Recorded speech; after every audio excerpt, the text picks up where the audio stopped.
en él. Vamos a abrir la palabra del Señor en el libro de los Números, capítulo 1.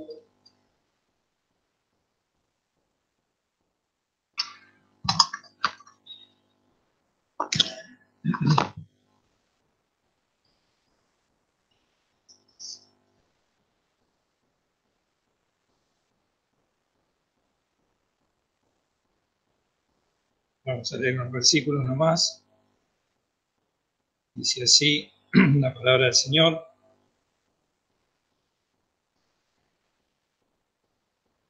Y habló Jehová a Moisés en el desierto de Sinaí, en el tabernáculo del testimonio, en el primero del mes segundo, en el segundo año de su salida de la tierra de Egipto, diciendo: tomad el encabezamiento de toda la congregación de los hijos de Israel por sus familias, por las casas de sus padres, con la cuenta de los nombres, todos los varones por sus cabezas. De 20 años arriba, todos los que pueden salir a la guerra en Israel, los contaréis tú y Aarón por sus cuadrillas. Y estará con vosotros un varón de cada tribu, cada uno cabeza de la casa de sus padres. Vemos hasta acá. Podemos decir que estamos estudiando el libro de los Números. La última vez tuvimos hace 2 domingos, para los hermanos que tal vez no han escuchado, pero podemos hacer un repaso enumerando las distintas situaciones que pasan en estos primeros capítulos de Números. Algunas cosas que ya las hemos visto, otras vamos a ver, tratar de que el Señor nos dé una explicación espiritual. Pero podemos decir, como hemos leído estos primeros versículos, que en el capítulo 1, primeramente se cuentan a los varones de 20 años arriba para ir a la guerra. También se nombran las cabezas o príncipes de cada tribu. Se dice que los levitas no van a ser contados y se les asigna el trabajo a los levitas. Eso en el capítulo 1. En el capítulo 2 se disponen los campamentos, cómo debían acampar y cómo debían marchar. Sabemos que en el tabernáculo, ¿no? Sabemos que ya se había armado y consagrado el tabernáculo, eso hablamos en el capítulo 9, las primeras reuniones. Esto sucede después de eso, un mes después aproximadamente, de que se levanta y se consagra el tabernáculo. Así que de eso estuvimos hablando. Y ahora vemos cómo Dios ordena todas las cosas, como hemos dicho, en el capítulo 2, cómo debían acampar y cómo debían marchar junto a su bandera. En el capítulo 3 se dan las generaciones de Aarón y de Moisés, más bien la de Aarón, porque era el sumo sacerdote.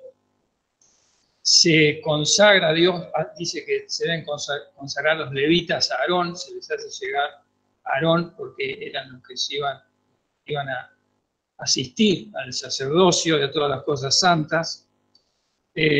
Los levitas son tomados como primogénitos de cada tribu. Estoy enumerando todas las cosas para que hagamos un repaso, para que nos acordemos un poco y después vamos a profundizar en algunas cosas.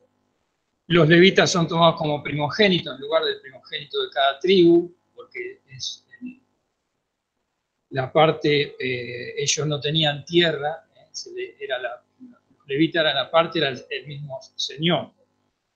Se le da a los levitas el lugar específico para acampar a cada uno, según las familias, y se le asignan los trabajos a cada uno de los levitas. Se le da la custodia de cada elemento. Así que esto digo para que veamos que esto ya nos tiene que hacer pensar, ¿no? En estos 3 capítulos y seguimos y vemos cómo Dios ordena, cómo se ocupa de su pueblo activamente, y esto nos hace pensar en el carácter de este Dios que tenemos, ¿no? Un Dios que no deja nada librado al azar, nada librado a la voluntad humana, sino que Él, sabiendo de su infinita sabiduría, del conocimiento de todas las cosas y además en el conocimiento de cada uno de su pueblo. Hemos cantado el Salmo 139, ¿no? Y además de lo que hemos cantado, dice que ahí David dice: tú me has examinado, has conocido, vi sentarme y me levantarme, me conoces lo íntimo, has entendido de lejos mis pensamientos. Todas estas cosas para que entendamos cómo es este Dios, que se ocupa de su pueblo. Y una cosa que me llamó la atención también es una frase que se repite continuamente a lo largo del libro de Números. En el versículo 1 que leímos, dice: y habló Jehová a Moisés en el desierto de Sinaí. Bueno, fija todo el lugar y el tiempo, y al final dice: diciendo. Y esta frase, habló Jehová a Moisés, o al pueblo, a Moisés y Aarón, diciendo, se repite a lo largo de todo el libro de Números, dando las instrucciones, lo cual vemos cómo Dios está ocupado en todos los detalles de su pueblo. Podemos leer algunos versículos así rápidamente. El versículo 48 del capítulo 1. Dice: porque habló Jehová a Moisés diciendo. Capítulo 2, versículo 1. Y habló Jehová a Moisés y a Aarón diciendo. Capítulo 3, versículo 5.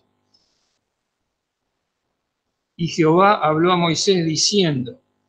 Versículo 11. Y habló Jehová a Moisés diciendo. Y así tengo uno más anotado y podríamos seguir. Y eso se repite a lo largo de todo el libro de Números, lo cual tiene una enseñanza para nosotros, que Dios con su palabra nos ordena y transmite su voluntad para que ninguna cosa sea el elemento humano.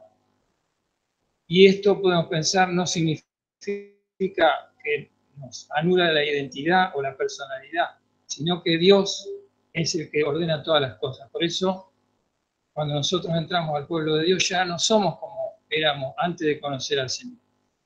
Cuando nosotros no conocíamos al Señor, nos manejábamos con nuestras propias decisiones, nuestro propio pensamiento, nuestro propio entendimiento, y esa es nuestra naturaleza, así somos. Pero cuando estamos en el pueblo de Dios, Él es el que ordena todo, es el que hace todas las cosas, como dice el libro de Efesios, capítulo 1, versículo 11, según el consejo de su voluntad. Porque su voluntad, como también dice Isaías, sus pensamientos y sus caminos son más altos que nuestros pensamientos, y Dios lo sabe. En consecuencia, por eso, porque es bueno y tiene una vida nueva para nosotros, hace nueva todas las cosas. Entonces, acá nos muestra en toda su palabra y en este libro cómo Él se ocupa de todo. Por eso yo tengo que entender esto, que tal vez lo entiendo mentalmente, pero cuánto me cuesta moverme como hijo de Dios en la casa de Dios, entendiendo esto y aplicándolo a mi vida. Que yo no puedo elegir. El Señor ha elegido todo, ha elegido mi lugar, ha elegido lo que yo tengo que hacer, ha elegido mi vida. Entonces tengo que sujetarme a eso, tengo que humillarme, ¿no? Como dice el apóstol Pedro también, humillado pues bajo la poderosa mano de Dios. Dios tiene todo poder y toda sabiduría para hacer mi vida de nuevo. Me ha introducido en el cuerpo de Cristo. Así que podemos decir que esta es una enseñanza importante que nos da este libro, ¿no? La soberanía del Señor, la soberanía completa de Dios sobre su pueblo.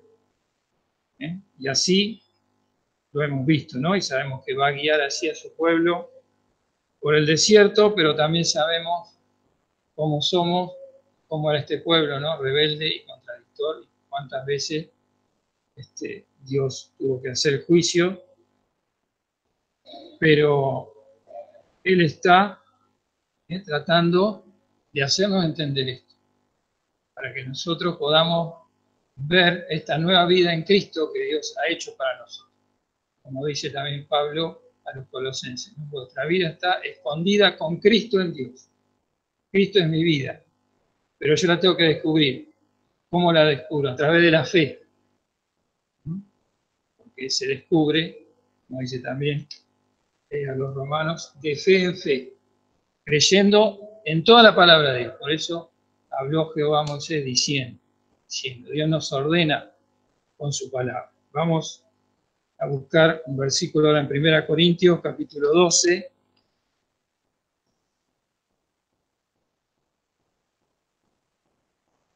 Versículo 11.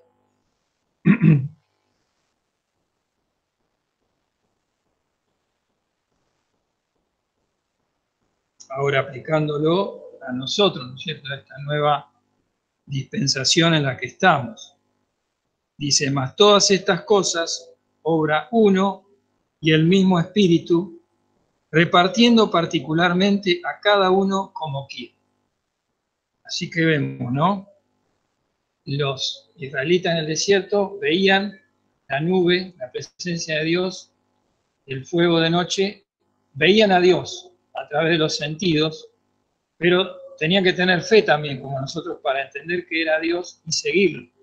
Nosotros ahora, como dice acá, el mismo Espíritu, la tercera persona de la Santísima Trinidad, Dios mismo, obra en nosotros. Pero el Espíritu ha venido a nuestros corazones, cuando nosotros creímos en el Señor. Y de la misma manera, dice, obra uno y el mismo Espíritu, repartiendo particularmente a cada uno como quiere. ¿Quién reparte? El Espíritu, Dios mismo, particularmente a uno como quiere. Así como era en el desierto, como Dios asignaba a cada uno su lugar, a cada tribu, a cada individuo, cada lugar y cada actividad, así también nosotros ahora tenemos que fijar nuestra atención en estas palabras. ¿Cómo quiere? ¿Cómo quiere el Señor? Quiere decir que yo no puedo hacer en la iglesia lo que yo quiero, aunque a veces duele o puedo pensar que no está bien. No, es distinto a cuando yo no conocía a Cristo. Tengo que hacer lo que Dios me dice, y eso es lo que nos cuesta. Y hay otras cosas también que nos enseña este libro de Números, por lo cual podemos entender cómo entendemos lo que Él quiere para nosotros. Acá dice, ¿no? Particularmente a cada uno como quiere. ¿Y por qué Dios hace eso? Porque su voluntad tiene que ser la que tiene que primar sobre cada una de nuestras vidas. Nos da la idea de cuerpo, ¿no? Versículo 12. Porque de la manera que el cuerpo es uno y tiene muchos miembros, empero todos los miembros del cuerpo, siendo muchos, son un cuerpo, así también Cristo. Dios ha hecho una obra de introducirnos en el cuerpo de Cristo. Ya no pertenecemos más al mundo, ya no pertenecemos más a nosotros mismos, sino que Dios ha hecho una obra de trasladarnos, como dice también Pablo, ¿no?, los filipenses, trasladarnos del reino de las tinieblas al reino de su amado Hijo, a un cuerpo que es un cuerpo, pero tiene muchos miembros. Eso es la idea que nos dice acá, ¿no? Siendo muchos son un cuerpo, así también Cristo. Y en el versículo 13 vemos lo que Dios ha hecho. Porque por un espíritu, o sea, Dios mismo, somos todos bautizados en un cuerpo. Sabemos que la palabra bautismo significa introducir. Cuando nosotros aceptamos a Cristo, Cristo se bautiza en nosotros. El Espíritu de Dios se introduce en nuestro espíritu. Como dice al final del versículo 13. Todos hemos bebido de un mismo espíritu. Pero a su vez también está el bautismo espiritual, de que nuestro ser es introducido en el cuerpo de Cristo, que es la iglesia. Como dice al comienzo, ¿no? Porque por un espíritu somos todos bautizados, introducidos en un cuerpo. Fuera judíos o griegos, no importa nuestra vida anterior, no importa nuestra procedencia, aunque Dios respeta, vuelvo a decir, nuestra identidad, nuestra personalidad, pero nos introduce en un cuerpo para cambiar nuestro carácter, nuestra forma de ser, es decir, para santificarnos, para limpiarnos y hacernos conforme a la imagen del Señor Jesucristo. Es decir, que aunque se respeta mi identidad, lo que yo tengo que entregar todo lo que es pecaminoso para que Dios me cambie. Y ahí tengo que estar bajo su voluntad. Por eso Él hace la cosa como Él quiere, la soberanía de Dios y la voluntad de Dios, que es agradable y perfecta, pero que me cuesta entender tantas veces, ¿no? Que me amo a mí mismo porque estoy acostumbrado a tomar decisiones, a gobernarme a mí mismo. Así que vemos estas cosas, ¿no? Vamos a volver ahora al capítulo 1 de Números, no perdamos tampoco este pasaje de 1 Corintios, y vamos a ver el primero de estos hechos que hemos enumerado, ¿no? Cuando Dios cuenta a los varones que van a la guerra. Dice en versículo 3, de 20 años arriba, todos los que pueden salir a la guerra, en Israel los contaréis tú y Aarón por sus cuadrillas. Sabemos que acá el pueblo Dios lo prepara y le asigna cada cosa para avanzar por el desierto. Habíamos dicho también que el libro de Números, también la palabra en hebreo significa en el desierto. Lo aplicamos también a nuestra vida, porque al ser sacados del mundo, no pertenecer al mundo, este mundo en el cual vivimos es para nosotros un desierto. Así que todas estas experiencias espirituales son aplicables a nuestra vida. Y el Señor prepara, ¿no? Esto hace contar estos varones. ¿Y cuánto da la cuenta? En el versículo 45 y 46 dice, y fueron todos los contados de los hijos de Israel por las casas de sus padres de 20 años arriba, todos los que podían salir a la guerra en Israel. Fueron todos los contados 603.550. Esa es la cifra, ¿no? De todos los varones de 20 años arriba. Y como hemos dicho también, las fechas, como las fechas tienen también una enseñanza espiritual para nosotros, así también los números. Así que acá tenemos 603.550 varones de 20 años arriba. Pero ese no era el pueblo nada más. El pueblo se componía de las mujeres, de los niños, de los hombres viejos y de los levitas que no eran contados. Y estaba mirando un comentario que decía que si se los contase de acuerdo a los varones, se puede sacar la cantidad del resto, ¿no es cierto? Y daba un total de 2.400.000 personas que salieron de Egipto. Y podemos pensar cuando Jacob, ¿cómo entró el pueblo de Israel a Egipto? Entró con Jacob, ¿no? ¿Cuántas personas eran? ¿Se acuerdan? 70 personas. De ahí hasta que comienza el periodo de la esclavitud, que no sé cuántos años son, había un poco más de 70 personas. Nacieron hijos a José, así que no sé cuántas personas serían, pero pongámosle, no lo sé, pongamos 80 personas. Pensemos en las 70 personas que entran del pueblo de Israel. El periodo de esclavitud comenzó aproximadamente 215 años antes de este momento del libro de Números, en que el pueblo está en el monte Sinaí. Así que podemos pensar en la esclavitud. ¿Y cómo es la esclavitud? Nosotros no sabemos lo que es, pero no lo hemos vivido, pero sabemos que es una vida terrible, llena de privaciones, de crueldades, donde la vida no vale nada. Y así estuvo el pueblo. 215 años en esclavitud. Entran 70 personas y salen 2.400.000 del pueblo. Podríamos decir que por el tipo de vida, el pueblo podría haber sido exterminado. Y yo pensaba, esto nos tiene que alentar a nosotros, en gran manera, porque nosotros también, el pueblo de Dios siempre ha sido perseguido. Sin embargo, en la persecución, Dios prospera a su pueblo. Y yo pensaba, salvando la enorme distancia, ¿no? Nosotros ahora vemos lo que está pasando en estas circunstancias de la pandemia, cómo ahora que se están abriendo las actividades, cómo a lo que no es religioso y al comercio se le da mucho, y a nosotros vemos la injusticia, ¿no? Nosotros acá podríamos tener el templo mucho más lleno. Entonces uno se indigna, porque ve la injusticia y un ataque directo hacia el pueblo de Dios.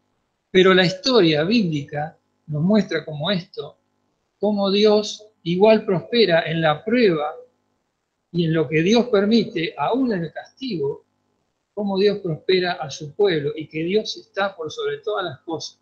No importa la circunstancia, no importa lo que pase, Dios va a dar victoria a su pueblo. Y nosotros, ¿cómo lo vivimos eso? ¿Cómo lo comprendemos? Por la fe. O sea, lo que no vemos, ¿qué vemos? La injusticia. Cómo el pueblo de Dios es perseguido, cómo es castigado. Sin embargo, está Dios por sobre todas las cosas, prosperando a su pueblo. Dice en Génesis, decía, ¿no? Cuanto más los oprimían, más se multiplicaban. ¿Y por qué ahora va a ser diferente? Con nosotros. Podemos aplicarlo a toda nuestra experiencia, las pruebas, las necesidades, las tristezas, las privaciones. Dios está por sobre todas las cosas. Eso nos tiene que alentar en gran manera para entender el Dios que tenemos. Esa es la clave, entender el Dios que tenemos y lo que nos dice. Así que acá podemos ver, ¿no? Y podemos ver algunas enseñanzas en algunos pasajes de estos que vamos a ver en el capítulo 1, versículo 51, y teniendo en cuenta lo que hemos dicho, ¿no? En 1 Corintios, que él reparte particularmente a uno como quiere, es decir, acerca de los dones espirituales. En el versículo 51 al final dice, y el extraño que se llegare morirá. ¿Eso qué era? Está hablando de los levitas, ¿no? Ninguno podía ocupar un lugar que no le correspondía. Cada uno debía entender y saber el lugar que Dios le había asignado. Y podemos pensar, ¿no? Bueno, eso es una doctrina. Yo digo, bueno, yo sí tengo que procurar saber cuál es mi lugar en la iglesia. ¿Para qué el Señor me llamó? ¿Qué es lo que tengo que hacer? ¿Dónde debo estar? Entendiendo que Él es el que me elige, ¿no? Hay un himno que dice, no quiero yo elegir, elige tú por mí. Así debe ser. Pero pensaba también, bueno, si yo sé el lugar que tengo que estar, no puedo estar en otro lugar. Acá dice, y el extraño que se llegare morirá. Bueno, de cierta manera es así. Pero yo pensaba que no podemos aplicar una enseñanza a nuestra vida sin tener en cuenta todas las demás enseñanzas, ¿no? Como se nos dice siempre, que tenemos que entender todo el consejo de Dios. Entonces, a veces nuestra carne nos engaña y decimos, bueno, este es mi servicio, esto es lo que yo tengo que hacer para el Señor. Y me preocupo por eso y dejo de hacer otras cosas. Pero esto se tiene que complementar con otras cosas que Dios me enseña. Yo pensaba, ¿no?, en todo lo que dice acá, y algo que debo entender primeramente es lo que nos enseña aquí el Señor en el capítulo 2, en el versículo 17, cuando habla de los campamentos, ¿no? ¿Qué campamento tenía, qué tribu tenía que acampar, en qué lugar y de qué manera, y cómo tenían que marchar también en el desierto. Y en el versículo 17 dice, luego irá el tabernáculo del testimonio, el campo de los levitas, en medio de los ejércitos. De la manera que asientan el campo, así caminarán cada uno en su lugar, junto a su bandera. Acá está hablando de la distribución del campamento, ¿no? Y el tabernáculo, donde se manifestaba la presencia de Dios, ¿dónde estaba? Estaba en el medio de todas las tribus. Todas las tribus la rodeaban, y estaban los levitas, que se ocupaban de las cosas santas, Y él dice en el medio del pueblo de Dios. Y eso nos tiene que enseñar, nos habla, podemos pensar en ese pueblo que marchaba en el desierto, ¿no? Ese organismo vivo, podemos decir, que tipifica también al hombre, nos habla de nosotros, cómo debemos ser ahora. La presencia de Dios, donde Dios se manifestaba, ¿dónde estaba? En el medio. Y esto nos habla de que Dios también tiene que estar en el centro de nuestra vida, debe ser el primero para nosotros. Muchas veces nuestra vida cristiana se compone de, bueno, tengo mi vida, tengo mi trabajo, tengo mis gustos, tengo mis pasatiempos y tengo la iglesia. Y vengo a las reuniones, creo en Dios, pero tomo la vida cristiana como un departamento más, por decir, en mi vida.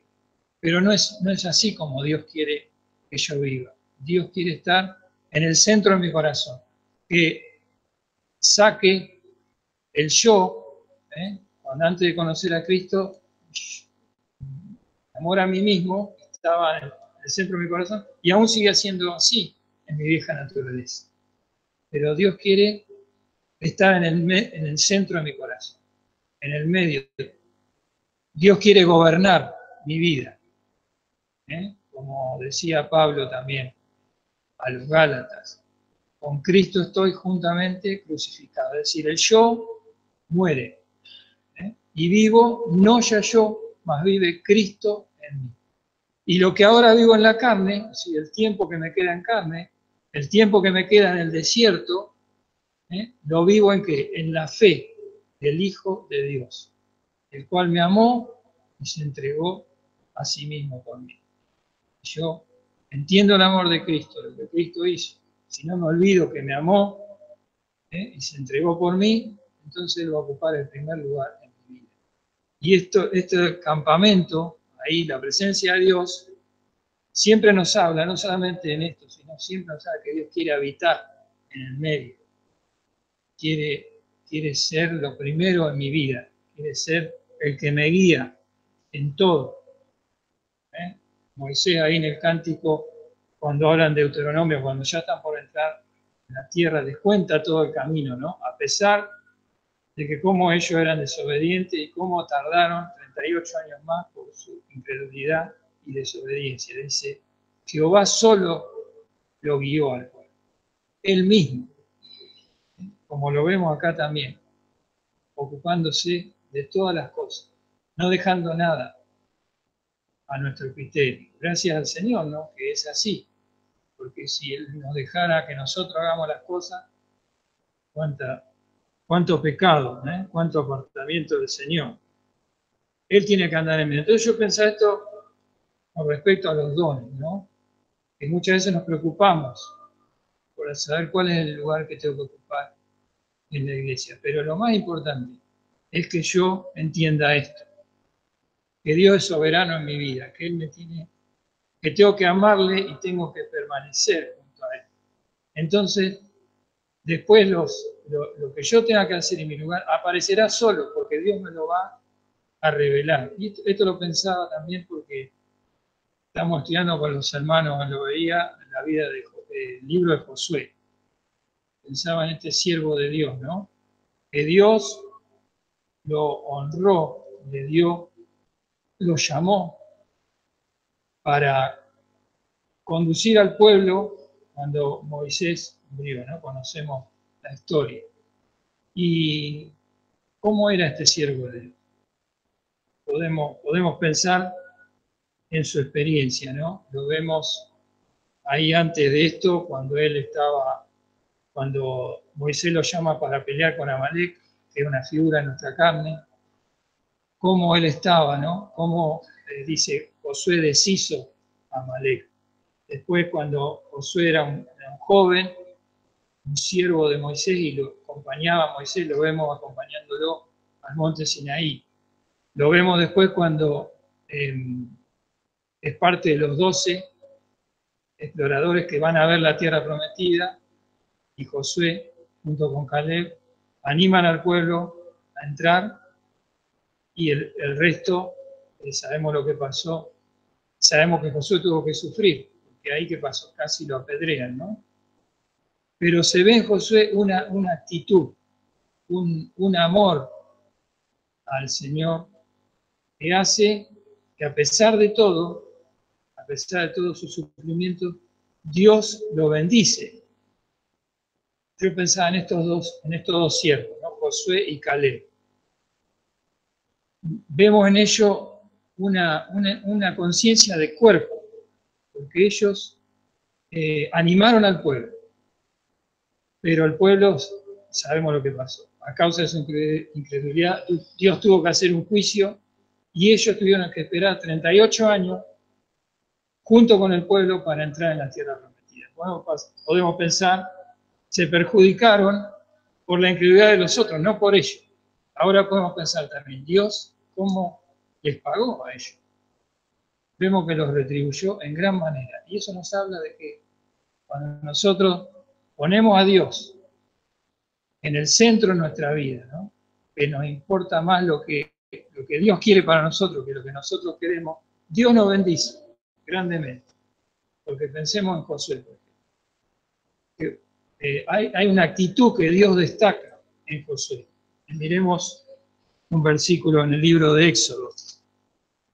Éxodo capítulo 33.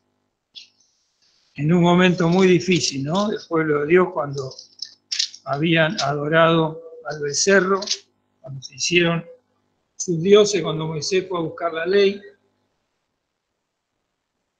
y cuando después Dios hace un juicio, y en el versículo 11 dice, y hablaba Jehová a Moisés cara a cara, como habla cualquiera a su compañero. Y volvía hacia el campo, y fíjese lo que dice Josué, mas el joven Josué, su criado, hijo de Nun, nunca se apartaba del medio del tabernáculo. Dios menciona esto. Está hablando de Moisés. No, parece que tuviera un detalle que Dios pone, ¿no? Dice, el joven Josué nunca se apartaba del tabernáculo, lo cual nos muestra una actitud de amor a Dios, de alguien que dice que siempre está. No tenía distintas cosas para hacer. No era que Dios tal vez no le había mostrado específicamente lo que tenía que hacer. Pero él nunca se apartaba, dice acá, de en medio del tabernáculo. ¿Y qué hace? Tuvo que sufrir, porque tuvo riesgo de muerte, pero cuando llega a la tierra prometida, el pueblo que van a entrar, ¿qué hace Dios? Le dice a Josué, levántate pues ahora.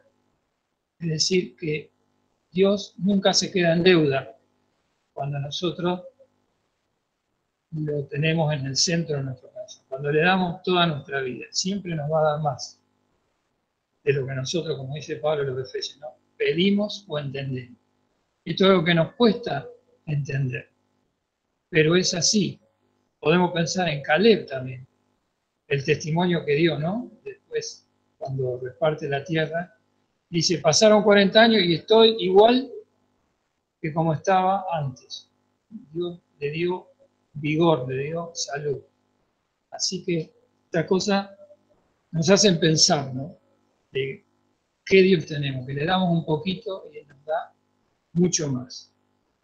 En medio, Dios se goza en habitar en medio del campamento, y quiere habitar en medio de mi corazón. ¿Eso qué quiere decir? Yo tengo que quebrantar mi voluntad cada día, cada cosa de mi vida, para que Él me conduzca, como conducía a este pueblo. Podemos pensar en Josué, ¿no? Josué estuvo dispuesto y Dios lo bendijo. Nosotros también ahora tenemos que estar dispuestos. Y en estas cosas surgen preguntas, ¿no?, que nos podemos hacer. Primeramente hemos hablado del cuerpo, ¿no? Tengo que hacer esta pregunta. ¿Me siento parte del cuerpo de Cristo? Cada uno de nosotros nos sentimos que pertenecemos no solamente al Señor, sino a este cuerpo en el que Dios me ha introducido. Dios lo ha hecho, es una obra espiritual, pero yo lo tengo que entender, que me debo al Señor y me debo a mis hermanos. todo lo que a mí me pasa, todo lo que yo hago afecta a mis hermanos. Y todo lo que a los hermanos les pasa me afecta a mí. Me siento parte del cuerpo. El Señor en medio. Estoy dispuesto a que Cristo sea el centro de mi vida, que ya no sea más yo mismo. Estoy dispuesto a que Dios me guíe. Estoy dispuesto a darle lo mejor de mi vida al Señor. Son todas preguntas que me tengo que hacer. Para eso tengo que mirar a Cristo, que Él estuvo dispuesto también, ¿no?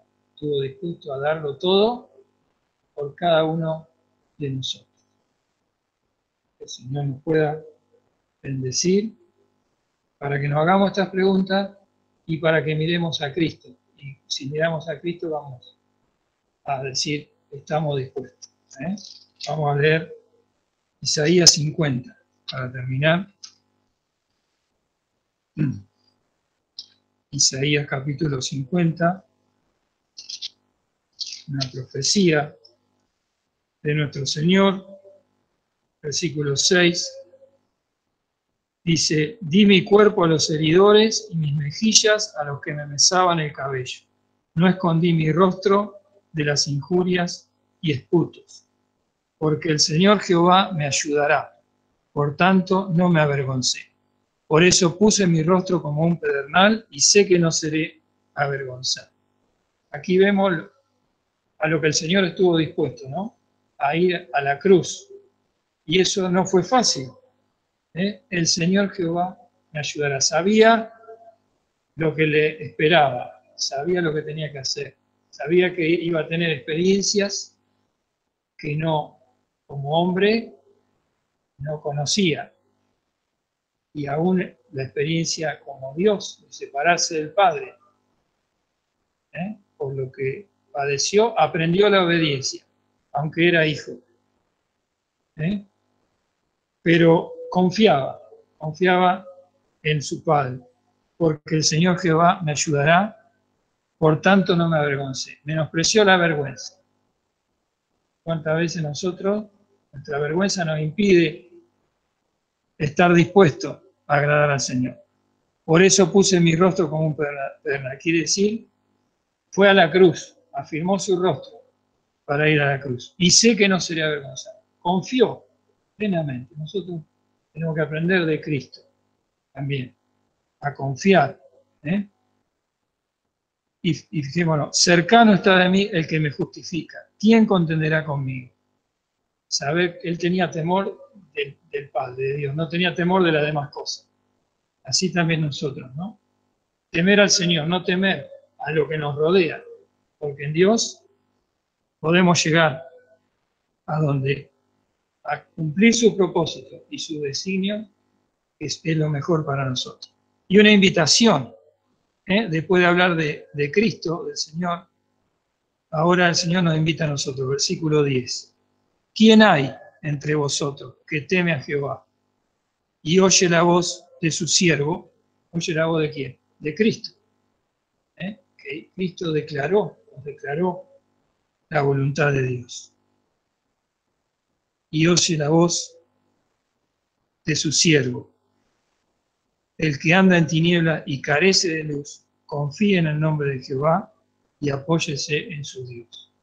Reconocer que nosotros no tenemos luz, pero Dios nos invita. ¿Quién hay entre vosotros? El Señor nos bendiga realmente para que podamos darle toda nuestra vida.